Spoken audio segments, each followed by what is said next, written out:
טרה משיקה ממש בימים אלה מהפכה אמיתית בקטגוריית הגבינות הצהובות, תאפשר לנו לספק לכם הצרכנים גבינה בריאה, טבעית ואף טעימה יותר.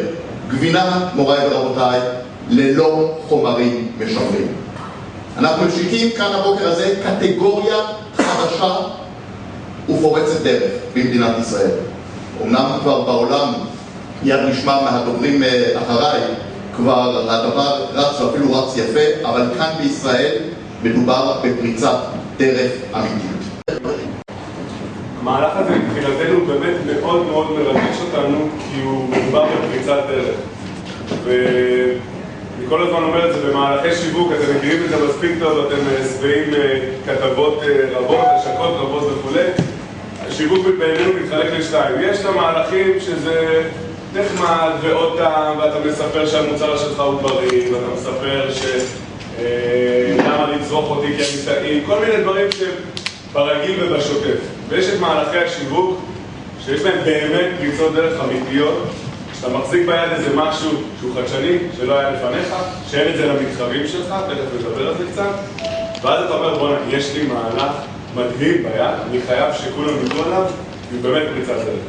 אז תומר התחיל ואמר, נועם זה גבינה צהובה, זה גבינה צהובה חדשה, שהיא מיוצרת במפעל שנקרא מפעל נועם,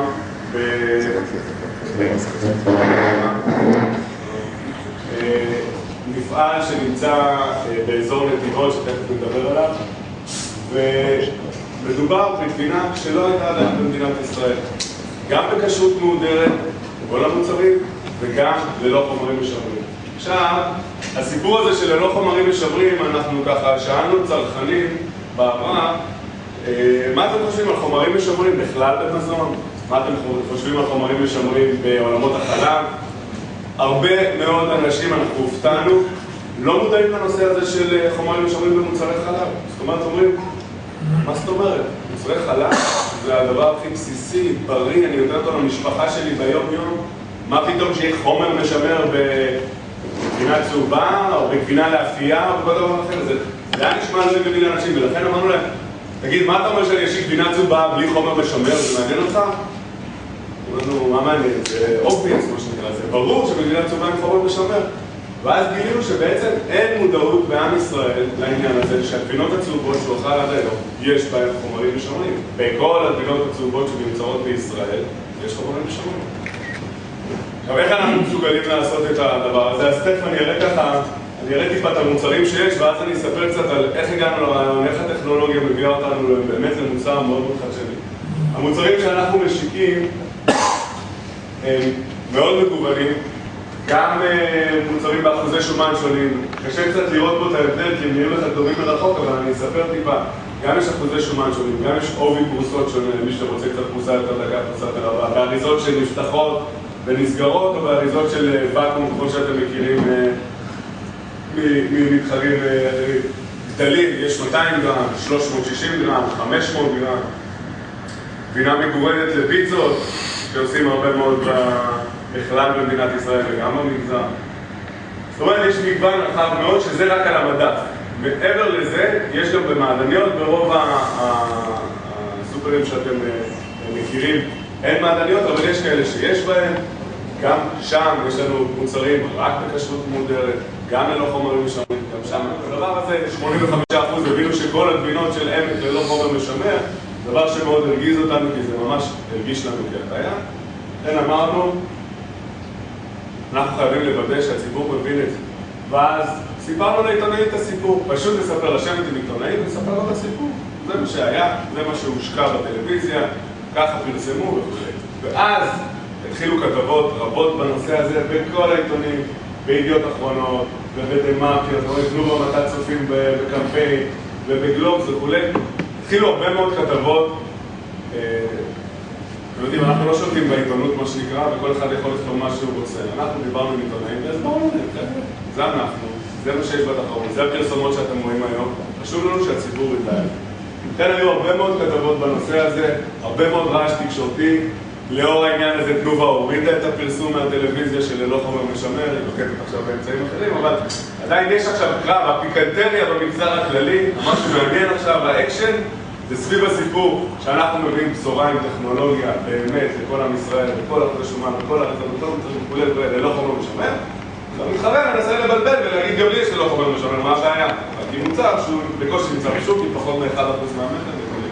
זה ככה רק מכניס אתכם קצת לאקשן שיש בשבועיים האחרונים במגזר הכללי, עם כל הכתבות וכל העיתונים וכל כשאנחנו בדקנו את זה, האם 202 לא נקרא חומר משמר מזיק, כמו שהוא שומר על הגבינה, הוא גם שומר על הבן אדם בבריאות שלו. הוא מעכב את החמצון פה, הוא מעכב את החמצון בגוף האדם. לכן תנו בעד זה חגיגי. לכן תנו בעד זה חגיגי. אני מתנצל, אני לא יודע מאיפה המידע הזה שאתה אומר. זה מה שאנחנו אם 202 מוצר כחומר, שיש מגבלה מאוד נמוכה כיום, לפעמים מעבר לזה זה מאוד לא מתאים, כל רופא אומר עדיף ללא זה אם אפשר. אם אתה לא יודע לייצר חומוס בחומר משמר, עברן חייבים לשים. אם אתה יכול לייצר בלי, עדיף אאוט. להוציא את זה מהמוצרים, כל רופא אומר את זה, כל דיאטנית וכל תזונאי תגיד, להוציא את זה החוצה אם אפשר. מה התחליף שלכם? שום דבר. קווים נקיים סטריליים. החומר משמר הוא בא לשמור על גבינה במקום שאם ייצרת אותה במקום פחות נקי, אז החומר משמר שומר עליה. אם ייצרת במפעל מאוד מאוד נקי, אז אתה לא... חודשים. תכף אני אספר על כל אני אסביר במילה אחת. חומר משמר בסופו של יום נועד שאם יש חיידקים במוצר, הם לא יתרבו, לא יתפתחו לאורך חיי המדף. אם הצלחת לייצר את המוצר ברמת ניקיון גבוהה, אין בו חומר משמר, אין בו חיידקים, אין צורך לשים את הפלסטר שנקרא חומר משמר. לא מזמן בהרבה מאוד מוצרי מזון היה חומר משמר, כי קווים לא היו מספיק נקיים, לא מספיק אספטיים, מגע יד אדם וכו'. בואו לראות את המפעל שלנו, תבין שהכל אטום, הכל סגור, העובדים הולכים כמו בחדר לבן, הם לא יכולים לנשום ליד המוצר, הם לא מגיעים חיידקים למוצר, המוצר נקי, נארז, נקי לחלוטין, ואז חיי המדף שלנו נשמרים ללא הפלסטר שנקרא חומר משמר. העניין הזה דרך אגב נכון לא רק לגבינת סודום, נכון לכל מה שאנחנו נעשה במפעל הזה, אני תכף אסביר את זה, אבל בגדול חומרים משמרים הם אמצעי הגנה נוסף. אם אתה יכול להסתדר בלעדיו ולייצר את המוצר בלי זה, יותר טוב לציבור. על הכשרות המודרת שלנו, המפעל הזה עובד בכשרות מודרת אחת, כולו, שלא יוצא מהכלל, לעולם לא ייכנס אליו משהו אחר, לעולם לא ייכנס לשם חלב נוכרי כפי שהבטחנו. חשוב לנו שהציבור החרדי ידע שלא משנה איפה הוא פוגש את המותג טרה, אם הוא פוגש את זה בסופר בבאר, ובין הוא פוגש את זה בסופר בתל אביב, ובין הוא פוגש את זה בסופר באילת או בקריית שמונה, המוצר הוא מהודר תמיד. חומרים משמרים, לא יהיו בעולם בעוד 50 שנה, לא יהיה דבר כזה. הטכנולוגיה מתקדמת, כי לומדים לייצר בלעדיהם, כי הם שייכים לעולם של אתמול. כשבונים קו מודרני, בא לאירופאים ואומר אני רוצה להזמין קו לגנת צהובה, הם צוחקים אם אתה אומר להם יאללה חומרים משמרים. אין את הדבר הזה באירופה כבר 30 שנה. אף אחד לא מעז לייצר עם חומרים משמרים, וחלק ממדינות אירופה זה עבירה על החוק להשתמש בחומרים. אנחנו בסך הכל אנחנו נתפאר שהבאנו פה את משהו שאין בעולם, הבאנו משהו שכל העולם המערבי מכיר, לא מייצרים בנות זוגות עם חומרים משמרים, אנחנו בסך הכל עושים את מה שכולם כבר זמן עשו, ומה שהמתחרה שלנו גם עומד לעשות. קיבל החלטה, הוא משקיע הרבה מאוד כסף, הוא בונה מפעל חדש, הוא פרסם בתקשורת, וגם הוא יגיע לשם, לטענתו בעוד שנתיים. בסופו של יום, יש פה דבר שהוא היה טריוויאלי, היה צריך לקרות. לגבי סיפור אם הוא עושה את זה קשר או לא קשר, אתם תפרשנו את זה לבד, אצלנו זה קשר למהדרים, כל הזמן, כל השם. הייתה מחאה חברתית, לא בצעקות, יש תחרות, אין תחרות, תהיה תחרות, לא תהיה תחרות.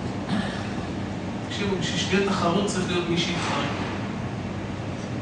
אני מכיר את ענף החלל ומבין שבשביל להתחרות בתנובה צריך להשקיע הון עתק. לא פשוט, צריכים להתחרה שיתחרה. היבוא זה דיבורי סרק. אי אפשר באמת לייבא מוצרי חלב במדינת ישראל. הדרך היחידה שתהיה תחרות זה שמישהו יסכים להתחרות, שמישהו יסכים להשקיע הרבה מאוד כסף בבניית יכולות ייצור. ואחרי שהוא ישקיע את הכסף הזה שיהיה מוכן להתחרות על ליבו של הציבור ולנסות לשכנע אותו. את הכסף השקענו, את המחלבה בנינו.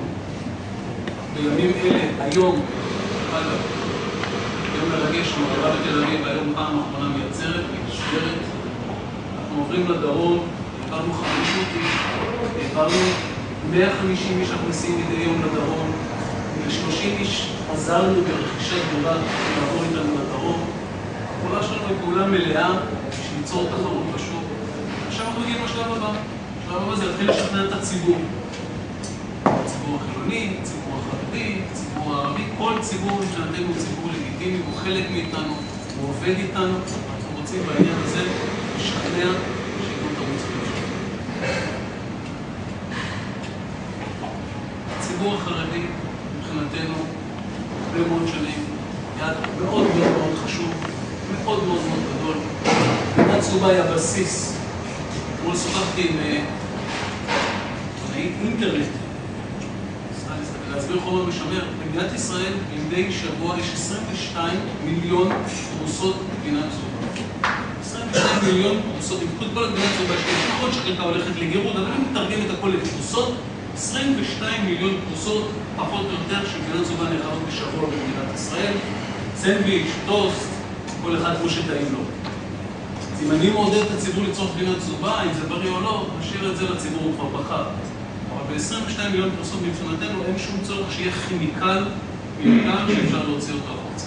מה הייתה מטרתנו? ובזה אנחנו מנסים לשכנע את הציבור לצורך את המוצרים שלנו, ובעניין הזה ברור שהילדים אולי היעד החשוב ביותר. יש מחקרים, מה עושה החומר משמר, מה הוא לא עושה. אני בכוונה לא רוצה להפחיד אף אחד, אני לא רוצה להגיד, כל אחד יעשה את הפרשנות שלו. אבל אני כהורה שמכין כל בוקר 3 בנות סנדוויצ'ים, אשמח לא להכניס את זה לתוך הסנדוויץ'. אם אפשר בחוץ, יותר טוב. אולי עוד 20 שנה יגלו שסתם הוצאתי את זה, אולי בעוד 20 שנה יגידו שזה בכלל מסרטן, אף אחד לא יודע, כבר יש מחקרים על הכל. מה שבטוח, שיהיה בחוץ.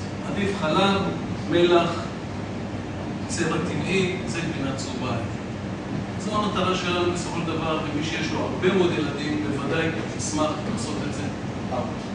דבר נוסף, תנובה מפוקחת באותה מונופול. התלבטנו מאוד על המחיר, לייצר גבינה צהובה ללא חומר משמר, זה יותר יקר, זו האמת, אז צריך קווים יותר יקרים, יותר מסובכים.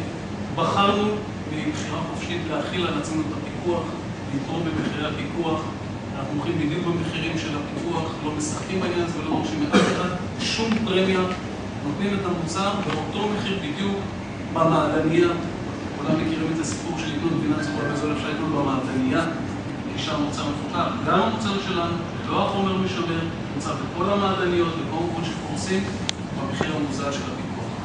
הערב הזה נתנו אריזות מוגדלות כדי להיות עם פתרונות מחיר של חצי קילו ב-360, ואפילו ראיתי שחלק מהחנויות מוכרים בלוק שלם ומוכרים על הרעיון.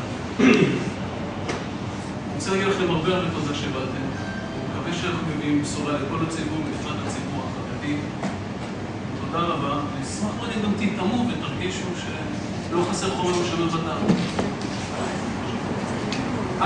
שאלות, כל שאלה.